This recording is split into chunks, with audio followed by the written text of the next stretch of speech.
In today's video, I'm going to teach you how to find check register in QuickBooks Online. First, a quick overview so you know what you're looking for. The check register in QuickBooks Online is the running list of transactions for a specific bank, credit card, or cash account.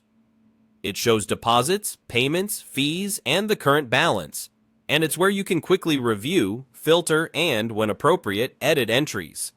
It's also the place where you'll see the reconciliation status for each transaction. Start by opening QuickBooks Online in your browser and signing in to the correct company file. Once you're in, look to the left navigation bar. You'll see a menu labeled Accounting in some views or Bookkeeping in others. The option you want is Chart of Accounts.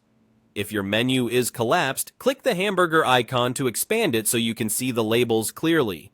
Then select Chart of Accounts to open the full list of accounts in your company. In the Chart of Accounts, you'll see rows for your bank accounts, credit cards, cash on hand, and other account types. If you have a long list, use the search box at the top to find the exact account name, like checking or corporate card. You can also adjust the account type filter to narrow down to bank and credit card accounts. Once you locate the account you want, look to the far right of that row. You'll see an action link labeled View Register. In some versions of QuickBooks Online, this may appear as account history, but it leads to the same place.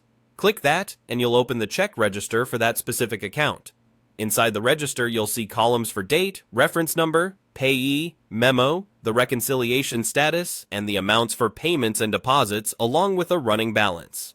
Use the filter at the top to set a date range or show only certain transaction types. Sorting by date or amount can help you spot duplicates or unusual entries quickly.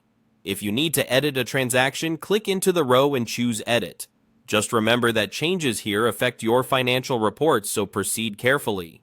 The column with the check mark shows whether a transaction is cleared or reconciled. Those statuses tie directly to the Reconcile tool, so it's a handy way to confirm what's already matched to your bank statement. If you don't see the account you expect, switch the view to show all accounts, including inactive ones, and verify the account type is set up correctly. Bank and credit card accounts will always provide a register, while some other account types may only show account history or a report. And that's it. Open QuickBooks Online. Go to Chart of Accounts, choose your account, and click View Register to review your transactions with confidence.